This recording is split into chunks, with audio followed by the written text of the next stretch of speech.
계리직 채용 준비하시는 여러분들 반갑습니다. 지금부터 이제 우편 및 금융상식 강의를 시작하도록 하겠습니다. 일단은 여기 이제 본격적인 내용을 들어가기에 앞서서요.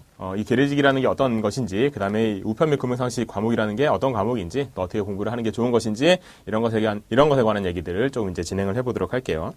일단 계리직 이러면은 당연히 이제 여러분께서 알고 계시니까 이제 이렇게 우리가 공부를 하는 거겠죠.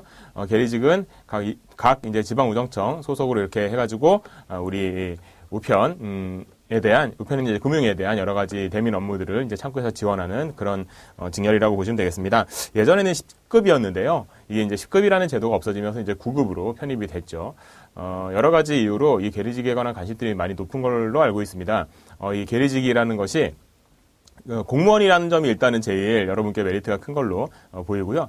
그 다음에 계리직은 다른 어떤 공무원들과는 다르게 다른 공무원들 분들께서도 되게 수고하시고 상당히 열심히 이제 우리한테 필요한 일들을 해주시는 분들인 거는 뭐 당연하죠. 근데 이 계리직 같은 경우는 아무래도 우체국 주로 일하는 곳이 우체국이다 보니까 뭐 소방관 여러분들, 경찰관 여러분들도 이제 훌륭한 공부를 하시는 분이신 건 맞는데 이제 그분들에 비해서는 비교적으로 좀 그 작업 환경, 근무 환경이 좀 좋다 그래야 될까요? 약간은 좀 그런 게 있죠. 그러니까 경찰서나 소방관 여러분들은 되게 이제 힘든 곳을 뛰시는 분들이시잖아요. 그래서 이제 또 감사한 분들인데 여러분들도 당연히 이제 힘든 곳을 뛰시는 분들이긴 하지만 그 우체국에서 누가 뭐 난동을 피웠다, 우체국에서 무슨 사고가 났다 이런 게 많이 이제 없잖아요. 그래서 그런지 확실히 여기에 대한 그 호감도가 많이 높은 것이 사실인 것 같긴 합니다. 저 같은 경우는 이제 우체국 생각하면 기분 좋은 어떤 그런 기억들만 있거든요. 우체국에서 뭐 이렇게 기분 나빴다 이런 건 별로 없고 뭐 이제 편지 붙이러 갔다 아니면 소포 붙이러 갔다 이럴 때 또 우체국 이러면 또 약간 이쁜 건물 이런 느낌도 있고 막 이래서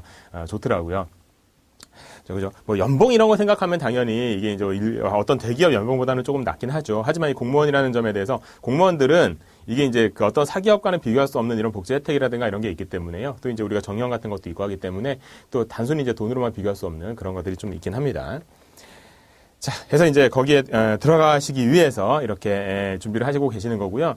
이번 같은 경우에는 아무래도 이제 계리직 같은 경우가 상당히 이 관심들이 많으셔서 그랬는지 어땠는지 몰라도 예년과는 다르게 조금 이 공고가 약간 늦어지고 약간 그런 측면이 있었죠. 하지만 이제 지금부터라도 준비를 하시면은 충분히 준비를 하실 수 있는 과목이고요. 그리고 조금 더 노력을 하신다면 당연히 이제 고득점을 맞을 수 있는 과목입니다. 하기 때문에 여러분께서는 조금 준비를 해 주셨으면 좋겠습니다. 자, 이제 우편 및 금융상식이라는 과목으로 들어와서요. 이 과목이라는 게 어떤 과목인지를 이제 먼저 좀 보도록 하죠. 일단 목차부터 크게 한번 보면 우편 및 금융상식은 우편하고 금융으로 나눠져 있습니다. 우편, 그다음에 금융 이렇게요. 우편이라는 건 다들 아시겠지만 뭐 쉽게 말하면 편지 보내는 거 이런 것부터 시작을 할 텐데 편지를 보낼 수도 있고 아니면은 뭐 어떤 물건을 보낼 수도 있고 우리나라에서 보낼 수도 있고 외국에다 보낼 수도 있고 여러 가지 방법이 있겠죠. 그래서 우편은 다시 크게 하위 유형 세 가지로 나눠지는데요. 국내 우편, 그 다음에 국제 우편, 그 다음에 약간 법령들. 그러니까 우편법이라든지 우편법 시행령이라든지 뭐 시행규칙이라든지 이런 여러 가지 법령들이 좀 있습니다. 그다음에 금융 같은 경우는 금융은 이게 금자가 쇠금자 돈을 말하는 거죠, 그죠? 그다음에 융은 이게 녹는다는 뜻이에요. 융화한다, 융해한다 뭐 이런 거거든요. 그래서 이제 융이라는 거는 뭐냐면 녹는다는 뜻이기 때문에 돈이 어떤 사람은 많고 어떤 사람은 뭐 적고 뭐 이럴 수 있잖아요. 사람마다 돈의 차이가. 이 사람은 이제 필요한 돈이 이만큼이라고 치면 사람이 사는 데 있어서 이 두 사람은 돈이 좀 남고 이 사람들은 돈이 모자란 사람들이잖아요. 그럼 이 사람들이 돈을 좀 녹여서 이쪽으로 좀 주고 돈을 좀 녹여서 이쪽으로 좀 주고 물론 그냥 주진 않죠. 나중에 돌려받을 생각으로 주고 또 거기 이자를 받기도 하고 이렇잖아요. 이런 식으로 해서 이제 약간 차이가 나는 것을 다 평평하게 비슷하게 만드는 걸 금융이라고 생각하신다면 결국은 뭐예요? 돈 빌려주고 받고 뭐 이런 거에 관한 얘기가 될 수도 있고 돈을 저금하고 되찾고 이런 것에 관한 얘기가 되겠죠. 그죠? 이런 것들이 이제 금융이라고 보시면 되겠습니다. 자, 이 금융 같은 경우에는 다시 이 하위 유형으로 나눠보면 크게 세 가지로 나눠져 있습니다. 예금, 보험, 그 다음에 역시 마찬가지의 관련 법령들. 그래서 우체국 예금 및 보험에 관한 법률, 뭐 이런 것에 관한 얘기들이 좀 나오죠. 자, 국내 우편은 당연히 이제 우리나라로 보내는 우편에 관한 얘기가 좀 진행이 됩니다. 국제 우편은 외국으로 보내는 우편에 관한 얘기가 진행이 되고요. 법령은 이것을 이제 말하자면 내용을 좀 내용의 토대가 되는 내용들이라고 보시면 돼요. 그래서 이제 법령 그 자체라고 보시면 되고요. 금융은 다시 이제 예금, 돈 저금하고 찾는 거, 보험 같은 경우는 이제 우리가 어떤 위험에 대비하기 위함인 거잖아요. 위험에 대비하기 위함인 거잖아요. 이 험자가 이제 위험할 때 험자거든요. 보장한다 이런 뜻이에요. 위험에 이제 대비한다 이런 뜻이라고 보시면 되고요. 그것과 관련된 법령 이런 것들이 좀 있습니다. 자, 여기에서는 그러면은, 여기 이제 구체적인 하위 유형들 같은 경우에는 이제 나중에 좀 보기로 하고, 얘네들이 문제가 어떻게 나오는지 이것도 좀 생각을 해보셔야 되겠죠. 이 국내우편 같은 경우에 예전에는 국내우편의 비중이 되게 높았어요. 우리는 어딜 보실 거냐면 제일 첫 페이지라고 하기도 뭐한 표지요, 표지. 이 바닥바닥한 표지. 하나 넘겨보시면 앞쪽에 출제 경향 분석이라는 부분이 있잖아요. 거기를 잠깐 보려고요. 보면 2008년부터 해가지고 10년, 12년, 14년 이렇게 4번의 시험을 봤는데 08, 10, 11, 12, 14 이제 우리는 16년 대비를 하고 있는 거고요. 어떻게 나올지 모르겠으나 자 예전에는 국내우편에서 여기는 뭐라고 적혀있냐면 4문제, 3문제, 2문제 이 정도라고 나와 있고요. 그죠? 이제 국내우편, 국제우편, 법령 여기만 일단 봅시다. 그죠? 거기서 이제 나와 있는 1편, 2편, 3편이라고 되어 있는 게 이 부분이에요. 1편, 2편, 3편. 4편, 5편, 6편. 7편은 이제 영어가 있죠. 영어 같은 경우는 이제 저랑 공부하시는 것보다는 우리 영어 선생님과 같이 공부하시면 되겠고요. 이 영어 같은 경우에는 2문제 정도 나옵니다. 이 전체에서 그래서 20문제가 되고요. 저랑 같이 공부하시는 부분들은 18문제가 되겠죠. 여기가 이제 4문제, 3문제, 2문제 정도 나왔다고 돼 있어요. 그 다음에 여기 이를 보시면 2010년도 넘어가 보면 세문항, 2문항 이렇게 돼 있죠. 3, 3, 2 이렇게. 그 다음에 2012년도 같은 경우에는 5, 3, 1이라고 돼 있죠. 그 다음에 2014년도 같은 경우 거기 이제 구체적으로 좀 나눠놓긴 했지만 4문제, 5문제 이렇게 나왔다는 얘기예요. 자, 여기에서 여러분들이 이게 우편금융 상식을 그냥 혼자서 접하시다 보면 범하는 실수 중에 하나가 뭐냐면 이 부분이에요. 법령. 법령에서 이렇게 몇 문제가 좀 나온다. 그러니까 법령을 준비해야 되겠다라고 생각하실 수도 있는데 실은 이 법령 같은 경우는요. 일단 페이지로 따지면 제일 많습니다. 제일 많고 내용도 엄청나게 많아요. 엄청나게 많습니다. 이 법령을 토대로 해서 약간 내용을 정리해 놓은 것들이 이 윗부분입니다. 여기 같은 경우에는 우정사업본부에서 저희한테 자료를 배포를 하죠. 그죠? 하기 때문에 그 내용을 보시면 되는 거예요. 법령 같은 경우도 물론 자료를 배포할 때 뒤에 이제 법령을 이만큼 넣어놓긴 하지만 얘네 같은 경우는 이제 좀 그렇게 중요하지 않다라고 생각하셔도 좋습니다. 왜 그렇게 얘기할까? 내용도 많고 페이지도 많은데 왜 그렇게 얘기할까? 왜냐하면 여기 있는 이 2문제와 이 2문제는 솔직히 여기도 한 문제도 마찬가지인데 솔직히 말씀드리자면 얘네들은 실은 여기다 넣어도 되고요. 여기다 넣어도 돼요. 여기다가 플러스 2, 플러스 2, 플러스 1 이렇게 해도 된다는 얘기예요. 왜냐면요. 여기 있는 내용들이 다 법령을 토대로 한 내용이라고 했잖아요. 근데 이 법령을 토대로 한 내용들 같은 경우에도 여기에만 있고 여기는 없는가? 그렇지는 않아요. 여기에도 다 있었던 내용이에요. 국내우편에도 있었던 내용인데 아주 구체적으로 법령과 딱 맞아떨어지는 내용이다 보니까 여기다 이제 넣으려고 넣은 건데 따지고 보면 그냥 국내우편 요 자료에 있는 내용만 열심히 준비를 하신다 하더라도 여기 있는 문제를 못 맞추거나 그러지는 않아요. 하기 때문에 다 이쪽으로 집어넣는다고 치면은 이제 우리는 어떻게 알 수 있냐면 법령에 대한 것은 얘는 아주 어떻게 보면은 나중에 좀 시간이 많을 때나 아니면은 조금 뭐 이렇게 짜투리 시간 동안에 틈틈이 읽어보는 그런 식으로 접근하시는 게 좋아요. 페이지는 많고 그리고 할 것도 많지만 실제로 문제는 거의 안 나오기 때문에 그러니까 다른 거를 충분히 커버해도 다른 것에서 충분히 커버가 되는 것이기 때문에 요것만 이제 죽어라고 파야 된다 이런 거는 안 하시는 것도 좋을 것 같습니다. 만약에 시간이 이제 많이 부족하시다면 이 자료에 있는 내용들만 달달달달 외우시는 게 훨씬 더 좋습니다. 그럼 이렇게 놓고 보니까 예전에는 국내우편의 비중이 되게 높았습니다. 그죠? 6문제, 3문제, 5문제, 3문제, 6문제, 3문제. 2배가 많았죠. 국제우편에 비해서. 근데 작년 같은 경우에 지난번 같은 경우에 2014년도 같은 경우에 그때는 국제우편의 비중이 좀 더 높아졌네요. 아무래도 지금 지금 흘러가는 분위기가 그래서 그런 거겠죠. 아무래도 이제 인터넷도 발달하고 또 이제 국내 같은 경우에는 국내로 우편을 보내기보다는 뭐 소포를 보낼 일이 아니라면 대체로 뭐 문자 아니면 뭐 카카오톡 아니면 뭐 무슨 다른 SNS라든가 이런 걸로 이제 소통하는 경우도 있고 여러 가지로 물론 이제 그건 국제도 마찬가지긴 하지만 그래서 이제 아무래도 국제 비중이 높아지다 보니까 여기에 대한 이제 비중이 좀 높아지고 있는 것 같아요. 이제 앞으로는 어떻게 될 것 같냐? 글쎄요. 앞으로는 이제 얘랑 거의 비슷하게 가지 않을까 하는 생각이 들어요. 그러니까 예전처럼 국내우편에만 너무 이렇게 많은 부분이 나온다라고 보기에는 좀 어렵지 않을까. 물론 한 번밖에 좀 이렇게 바뀐 지가 한 번밖에 안 되긴 하지만 그래서 이렇게 일단 보시면 될 것 같습니다. 다 금융으로 가볼까요? 금융 같은 경우 예금하고 보험이요. 이게 뭐 어떻게 나눠진다라는 생각을 하기보다는 거의 반반이라고 보시면 돼요. 그러니까 이제 비율로 따졌을 때 거기는 일단 2008년 같은 경우에는 4, 5, 6편을 보면 5대4. 그죠? 그 다음에 2010년 같은 경우에는 뭐 거기 5대5 이렇게 돼 있죠. 그죠? 거의 5대5. 이게 5대5인 이유는 얘가 8문제이기 때문에 그렇습니다. 그러니까 원래 전체적으로 20문제가 나와야 되고 영어는 항상 2문제씩 나오기 때문에 이렇게. 여기를 합쳤을 때 18문제가 나와야 되는데 이게 보통은 반반인 경우가 많거든요. 근데 2010년도가 약간 특이하게 문제에서도 약간 특이한 문제들이 좀 나왔던 때인데 약간 특이하게 여기가 8문제. 그러니까 여기 이제 가로를 좀 칠게요. 이렇게. 같단 내용이니까. 여기가 8문제 나왔다는 점이 좀 특이했어요. 보통은 다 이제 9문제. 이때도 9문제죠. 딱 5대5의 비율로 나오는데 약간은 여기가 이제 8문제 나오는 바람에 여기가 이제 10문제가 됐죠. 여기 이제 9문제잖아요. 여기도 마찬가지로 한 5대4 정도 비율이 되죠. 거기 이제 2012년도에 여기 한 문항 정도 있다고 했는데 여기 같은 경우에도 마찬가지로 여기 있는 내용들을 숙지를 한다면 여기 있는 내용도 약간 어느 정도 추론해서 맞출 수 있는 문제. 물론 법령에 있는 말이긴 하지만 여기서 이제 4대4 이렇게 되죠. 그래서 역시 18문제 이렇게 되는 거고요. 2014년도 같은 경우에는 거기도 이제 약간 자세하게 나와 있긴 하지만 하나씩 합쳐보면 4대5 이 정도 된다는 얘기입니다. 2016년도도 아마 이 정도 유지가 되겠죠. 그러니까 거의 5대5 비율로 이쪽이 하나 많든 이쪽이 하나 많든 이제 비슷하게 아마 출제가 되지 않을까 하는 생각이 듭니다. 자, 이렇게 됐죠. 예를 놓고 보니까 우편도 반, 금융도 반 이렇게 되는 거고 또 각각에서 법령을 제외한다면 거의 이제 국내우편이나 국제우편이 아마 반반쯤 가지 않을까 하는 생각이 들고 예금이랑 보험은 전통적으로 반반씩 왔고 이랬습니다.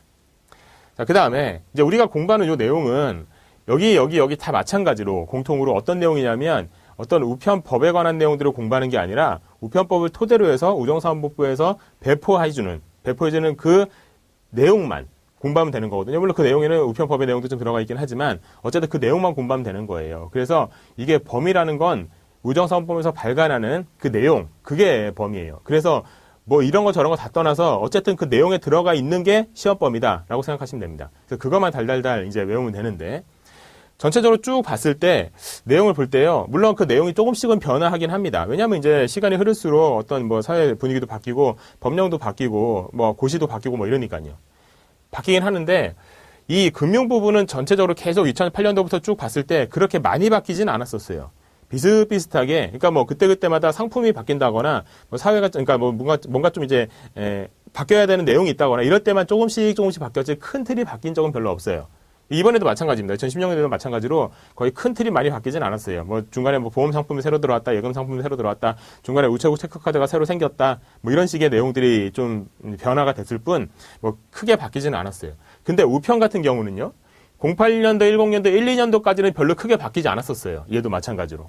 뭐 자세한 내용들에서 약간 세밀한 내용들 이런 것만 좀 수정이 됐고, 또 이제 뭐 우편 같은 경우도 상품이 좀 바뀌긴 하니까 이제 그런 것들이 좀 바뀌긴 했었는데 2014년도 때 이때 크게 한번 바꿨어요. 아주 대대적으로 바꿔가지고 2012년도와 2014년도의 내용이 좀 많이 다릅니다. 그러니까 실은 내용이 다르다는 표현보다는 아주 편제를 많이 바꿨어요. 목차를 어떻게 바꾸고 또 그걸 또 어떻게 설명하고 이런 식으로 많이 바꿨는데 이때 2014년도에 이걸 바꾸고 나서 이게 바꾸다 보니까 어느 정도 처음 바꾼 거다 보면 아무래도 조금 그러니까 약간의 운영에 약간 실수가 있을 수 있어서 그랬는지 몰라도 2014년도에 한번 내고 나서 다시 이걸 수정한 걸 한 번 더 냈었어요. 그러니까 이제 약간 오타 같은 게 있다더라라든가 그런 내용들을 좀 이제 수정해서 한번 낸 적이 있어요.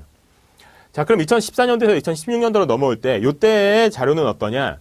요때의 자료도 어느 정도 좀 바뀌었습니다. 바뀌었는데 얘는 이게 목차가 크게 바뀌었다? 라는 내용보다는 목차는 거의 비슷비슷한데 물론 이제 새로 들어간 게 있으면 새로 집어넣는 것도 있었지만 목차는 비슷비슷한데 그 안에 들어가 있는 문구들이나 이런 자세한 설명들을 조금씩 바꿨어요. 그 전에 비해서 조금 더 읽기 편하게 이제 바뀌었다는 측면이 있긴 하지만 어쨌든 좀 바뀌었어요. 그리고 물론 상품들이 바뀐 것도 어느 정도는 바꿔놨죠. 그래서 2014년도 거를 공부하신 분들 같은 경우라도 2016년도의 자료는 새로 당연히 그 자료 나올 때마다 새로 받아보셔야 되는 거는 당연한 거고요. 그래서 이제 이번에 새로 나온 자료를 분명히 이제 숙지를 하시는 게 당연한 얘기입니다. 하기 때문에 저랑 같이는 이제 2016년도에서 나왔던 그 자료 이걸 토대로 이제 저랑 같이 공부를 하시게 될 겁니다. 물론 저는 계속 이제 사업본부 이 우편금융 상식을 강의를 해왔었기 때문에 그 전에 우정사업본부에서 냈던 자료와 지금 내고 있는 자료가 어떤 식으로 다른가 또 연역이 어떻게 되어왔기 때문에 이게 지금 이런 의미를 갖고 있다라는 내용도 말씀드릴 수가 있거든요. 하기 때문에 단순히 그냥 막 달달달 외울 게 아니라 이런 부분들은 지금 예전에 있었는데 지금 없어진 내용이구나 라는 것도 알면 좋고 또 어떤 것 같은 경우는 예전에는 없었는데 이게 새로 들어온 거구나 라는 것도 이제 아시면 좋겠죠. 그죠? 그래서 그런 것들을 같이 한번 저랑 같이 보시는 그런 시간이 될 겁니다. 자, 그래서 이제 대체적으로 편제는 이렇게 된다는 걸 말씀을 드렸고요. 자, 그러면 본격적으로 이것도 내용도 이제 들어가야 되는데 또 그 내용에 들어가기에 앞서 제가 여러분들한테 조금 부탁드릴 말씀이 있어요. 뭐냐면 우정사업본부에서 나오는 이 학습 자료라는 것은 결국은 알면 맞추고 모르면 틀려야 되는 암기 과목이에요. 그죠? 이 암기 과목은 공부하는데 어떤 좀 방법이 좀 있습니다. 이 암기 과목이라는 거는 우리 책이 이제 이렇게 생겼잖아요. 그죠? 이렇게 생겼어요. 근데 이 책을 이제 공부하다 옆에서 봤을 때 이렇다는 얘기입니다. 그죠? 여기다 뭐 이름 적으시는 분도 있고 뭐 이렇게 여러 가지 방법이 있을 텐데 이제 이쪽에 표지가 되고 이쪽이 제일 끝이 되겠죠. 우리는 여기서부터 여기까지 공부를 해야 되는 건데요. 근데 이제 공부를 하시다 보면은 이렇게 공부하시는 분들이 많아요. 이제 어렸을 때부터 워낙에 딱 책 놓고 옆에 공책 놓고 필기 막 하고 해서 이제 책이랑 공책이랑 놓고 같이 이제 공부하고 하시는 경우가 많은데 이제 성인이 돼서 이런 우편물 금융상식과 같은 암기 과목을 공부할 때에는 뭘 해야 되냐면 이걸 해야 될 필요가 있어요. 단권화. 이게 뭐냐면 한 권으로 만든다는 뜻이에요. 뭐를요? 내가 봐야 될 자료를 한 권으로 만들어 놓는다는 뜻이에요. 이거 생각보다 되게 고통스럽고 힘든 작업이 될 수도 있습니다. 근데 이거를 해놓으면, 한번 해놓으면 그 뒤에 공부는 아주 편해집니다. 그리고 아주 효율적이 돼요. 지식이 막 여기저기 흩어져 있는 것을 모으는 거는 보통 일이 아니거든요. 그러니까 흩어져 있지 않도록 한 곳에 쫙 모아야 되는 거예요. 물론 제가 이제 이렇게 저렇게 설명을 드리다 보면은 여러분께서 이 책 안에 적기 힘들다 보니까 따로 이렇게 노트에 적거나 연습장에 적거나 이렇게 하시는 경우가 있을 수도 있는데 그런 것들도 다 나중에는 결국은 어떻게든 정리를 하셔가지고 여기에다가 안에 집어 넣어야 돼요. 근데 여기다 집어넣는 것은 여러분들이 막 그때마다 이렇게 기분 내킬 때마다 하거나 그러면 안 돼요. 그 다음에 정리를 할 때에도 딴 데다 적어놓은 거 그냥 대충 여기다 뭐 끼워놓고 막 이렇게 하거나 그러면은 안 돼요. 왜 안 되냐면 그러면은 막 책이 커져요. 뭐 이렇게 돼요. 그 다음에 막 이렇게 돼가지고 그러다 이쪽이 막 터져요. 막 분리되고. 그럼 막 책 보기도 귀찮고 막 짜증나고 깔끔하지도 않고 갖고 다니기도 막 힘들고 그렇거든요. 어떻게 해야 될까요? 얘네들은 다 무조건 어떤 내용이 있을 때는 그 책에다 적어놓는 게 제일 좋아요. 물론 처음에는 책에다 적기 힘들죠. 막 적으면 안 되고 막 이렇게 아무래도 지저분해지고 약간 그런 측면이 있을 수 있으니까. 그러니까 처음에는 제가 당연히 여러분께 도움을 드릴 거예요. 그래서 책에다 이건 적으세요라고 하면서 말씀드리는 내용이 있을 거예요. 그런 건 당연히 적고 그 다음에 혹시 여러분께서 제가 적으라는 말씀을 안 드렸지만 이렇게 한번 정리를 해두는 게 좋겠다라는 게 있다면 따로 나중에 노트에 적어두긴 하되 다시 책에다 한 번 더 적으시는 게 좋아요. 포스트잇으로 붙인다? 어쩔 수 없을 땐 그래야 될지 몰라도 되도록이면 다른 걸 붙이는 것보다는 펜으로 여러분들이 적어두는 게 좋습니다. 그래야 책도 깔끔하고 여러분들이 이제 나중에 공부하기도 편하죠. 그래서 나중에 시험장에 갈 때에는 실은 여기에서 가장 좋은 거는 이게 달달달달달 암기가 돼 있고 그 다음에 이 중에서 제가 본인이 생각했을 때 이런 부분들이 좀 약하다라는 부분에 대해서 정리를 좀 해둔 오답 노트라든가 이런 아주 짧은 책 이런 거를 갖고 가는 게 실은 제일 고수가 하는 방법이에요. 하수들이 책을 이만큼 갖고 가요. 당일날 되면. 볼 것도 많은 것 같고 그리고 당일날 괜히 마음은 또 이렇게 불안하고 하니까 이거 다 갖고 가야 되는 거 아닌가 심지어 그래서 어떨 때는 캐리어 갖고 오시는 분들 봤어요. 여기 우편 금융상식 책 있죠. 컴퓨터 일반도 책 있죠. 국사책도 있죠. 거기다 또 문제집들도 있죠. 캐리어에다가 책을 이만큼 넣어가지고 끌고 아침에 볼 수 있냐고요. 못 봐요, 이거. 못 봐요. 그리고 시간도 짧은데, 시험 시간도 짧은데, 그거 다 갖고 와서 무슨 소용이 있겠어요. 그죠? 그러니까 여러분들께서는 이 한 권만 가져간다는 생각, 더 나아가서는 이 한 권에서 정리된 내용은 이제 머릿속에 담고 아주 짧은 오답 노트나 아니면 이제 몇 장의 메모지 정도 이런 것만 가져가서 당일날 아침에서는 그것만 달달달달 외운다. 라는 생각으로 가서 마지막에 이제 암기할 사항만 좀 외운다. 이런 생각으로 가져가시는 게 좋습니다. 공부는 줄여나가면서 하는 거지 넓혀나가면서 하는 게 아니에요. 넓혀나가면 이거는 우리가 감당을 못하기 때문에. 여러분들께서 우편금융상식만 할 게 아니잖아요. 그죠?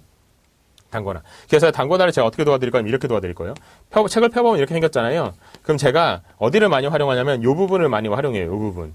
이 부분이 뭐냐면 어떤 내용이 적혀 있으면 이 부분이 약간씩 비잖아요. 그죠? 이렇게. 꼭 이렇게 오른쪽 왼쪽이 약간 이렇게 비어 있죠. 그래서 제가 이제 앞으로 말씀드릴 때 사이드 이런 말씀을 많이 드릴 거예요. 사이드에 적어두세요. 사이드에 적어두세요. 여기다 막 적을 거예요. 뭘 적을 거냐면 키워드나 아니면 좀 중요한 내용들 이런 거를 좀 적을 거예요. 그래서 나중에는 여러 번 보다 보면 이 키워드만 바로바로 읽어도 여기 무슨 내용이 있다라는 게 바로바로 떠오를 수 있도록 이렇게.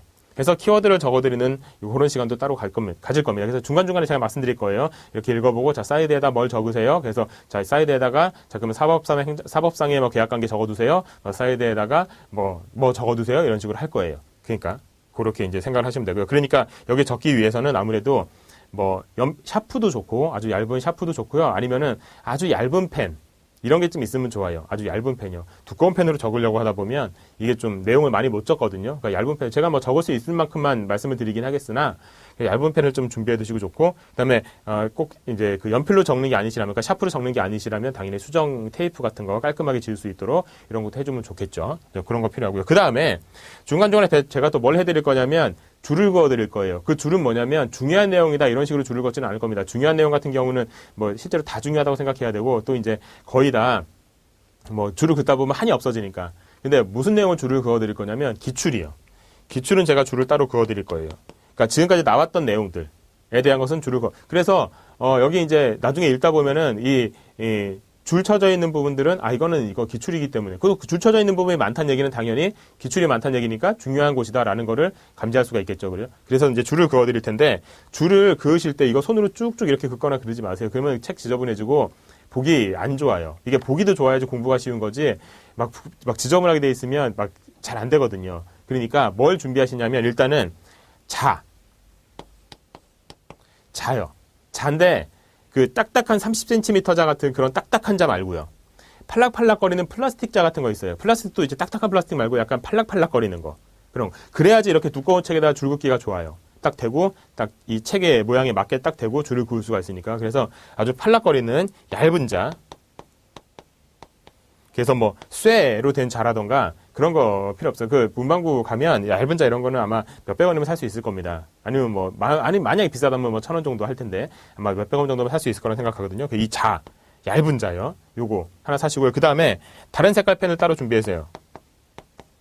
다른 색깔. 이거는 뭐 볼펜이 될 수도 있고 색연필이 될 수도 있고 아니면 형광펜이 될 수도 있습니다. 여러분들이 정하시기 나름입니다. 그래서 기출은 항상 이걸로 표시한다. 그래서 제가 수업할 때 다른 색깔 펜으로 표시하세요. 다른 색깔로 줄 그으세요. 라는 거는 다 이걸로 하시는 걸로. 이건 기출 전용이다. 이렇게 하는 거 하나 준비해 두시도록 하시면 좋겠습니다.